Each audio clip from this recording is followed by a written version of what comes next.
നമസ്കാരം. ഇറാന്റെ പരമോന്നത നേതാവായ ആയത്തുള്ള അലി ഖമേനി കൊല്ലപ്പെട്ടിരിക്കുന്നു. ഏതാണ്ട് 3 പതിറ്റാണ്ട് കാലം ഇറാനെ ഒരു ഏകാധിപതിയെ പോലെ ഭരിച്ച് ലോകശ്രദ്ധ നേടിയ നേതാവായി മാറി. മരണശേഷവും ലോകം ഖമേനിയെക്കുറിച്ച് ചർച്ച ചെയ്യപ്പെടുകയാണ്. ആരായിരുന്നു Ayatollah Ali Khamenei? Hi hello, ഞാൻ Abhilash. Welcome to True Focus with Abhi. 1939 ഇറാനിൽ ഒരു മതപണ്ഡിതന്റെ മകനായിട്ടാണ് ഖമേനി ജനിക്കുന്നത്. വളരെ ചെറുപ്പത്തിൽ തന്നെ മതപഠനവും ഇസ്ലാം പ്രത്യയശാസ്ത്ര വിശ്വാസത്തിലും ഉറച്ചു നിന്ന ഒരു ബാല്യമായിരുന്നു ഖമേനിയുടേത്. ഇറാന്റെ ഇസ്ലാമിക വിപ്ലവത്തിന്റെ പിതാവായ ആയത്തുള്ള റൂഹല്ല ഖമേനിയുടെ പ്രിയപ്പെട്ട ശിഷ്യന്മാരിൽ ഒരാളായിരുന്നു ഖമേനി. ഇറാനിലെ ഷാ ഭരണകൂടത്തിനെതിരെയുള്ള പോരാട്ടങ്ങളിൽ മുൻപന്തിയിൽ നിന്നിരുന്നു ഖമേനി. ഷായുടെ പോലീസ് പല പ്രാവശ്യം അറസ്റ്റ് ചെയ്യുകയും ക്രൂരമായി പീഡിപ്പിക്കുകയും നാടുകടത്തുകയും ചെയ്തു ഖമേനിയെ. 1979 നടന്ന ഇസ്ലാമിക വിപ്ലവത്തിന്റെ മുൻനിര പോരാളിയായിരുന്നു ഖമേനി. വിപ്ലവത്തിന് ശേഷം 1981 മുതൽ 89 വരെ ഇറാന്റെ പ്രസിഡന്റായി സേവനമനുഷ്ഠിച്ചു. അക്കാലത്ത് നടന്ന ഇറാൻ ഇറാഖ് യുദ്ധമാണ് ഖമേനിയെ ശക്തനായ ഒരു നേതാവാക്കി മാറ്റിയത്. 1989 ആയത്തുള്ള റുഹൈല ഖമേനിയുടെ മരണശേഷം ഇറാന്റെ സുപ്രീം ലീഡറായി ഖമേനിയെ തിരഞ്ഞെടുത്തു. സൈന്യത്തിന്റെയും പ്രധാനപ്പെട്ട വകുപ്പുകളുടെയും പൂർണ്ണമായ കൺട്രോൾ ഖമേനിയുടെ കരങ്ങളിലായിരുന്നു. ഇത് മരണം വരെയും തുടരുകയും ചെയ്തു. പതിറ്റാണ്ടുകളായി തുടർന്നു വരുന്ന അമേരിക്കയുടെ നിയന്ത്രണങ്ങളെയും ഇസ്രായേലിന്റെയും മറ്റു ശത്രുരാജ്യങ്ങളുടെയും ആക്രമണങ്ങളെയും ചെറുത്തു നിൽക്കുവാൻ ഖമേനിക്ക് കഴിഞ്ഞു എന്നുള്ളതാണ് വസ്തുത. എന്നാൽ ഇറാനിൽ ഒരു ഏകാധിപത്യ ഭരണ സംവിധാനമാണ് ഖമേനി നടത്തിക്കൊണ്ടിരുന്നത്.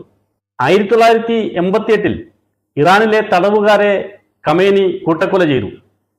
ഇറാനിലെ സ്ത്രീകൾ മതപരമായിട്ടും ഭരണപരമായിട്ടും പലതരത്തിലുള്ള പീഡനങ്ങളും സഹിക്കേണ്ടി വന്നു.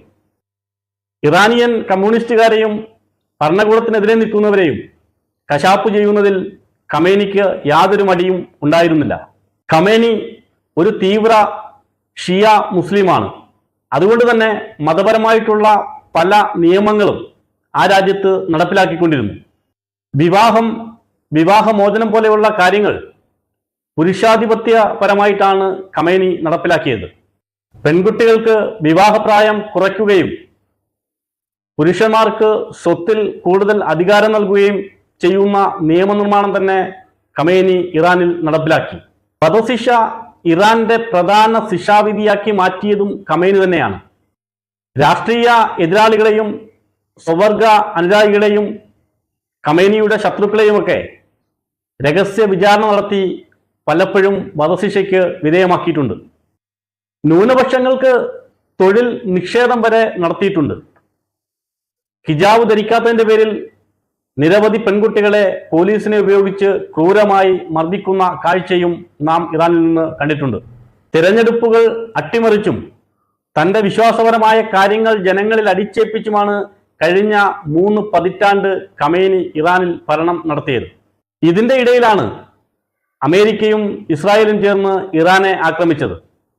അമേരിക്കയുടെ ബേസ് ക്യാമ്പുകൾ തൊട്ടടുത്തുള്ള ഗൾഫ് രാജ്യങ്ങളിലെല്ലാം ഉണ്ട് എന്നുള്ളതിന്റെ പേരിൽ നിരവധി മിസൈൽ ആക്രമണങ്ങളും ബോംബാക്രമണങ്ങളുമാണ് ഇപ്പോൾ മിഡിൽ ഈസ്റ്റിൽ നടത്തിക്കൊണ്ടിരിക്കുന്നത്.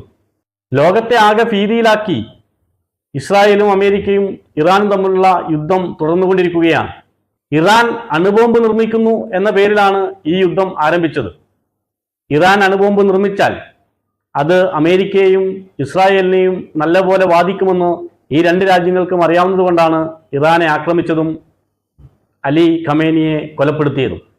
അമേരിക്കൻ സാമ്രാജ്യത്തിന്റെ ഉപരോധങ്ങളെയും ആക്രമണങ്ങളെയും ചെറുത്തുനിന്ന ഖമേനി ഷിയ മുസ്ലിങ്ങൾക്കിടയിലും സുന്നി മുസ്ലിങ്ങൾക്കിടയിലും വലിയ ആദരവുള്ള നേതാവായി മാറിക്കൊണ്ടിരിക്കുകയായിരുന്നു.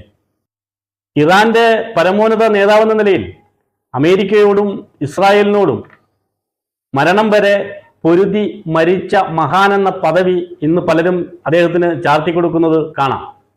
എന്നാൽ തികച്ചും ഏകാധിപതിയായ ഒരു ഭരണാധികാരിയായിരുന്നു എന്നുള്ളതിൽ ഇറാനിൽ 2 തരം പ്രകടനങ്ങൾ നാം കണ്ടു.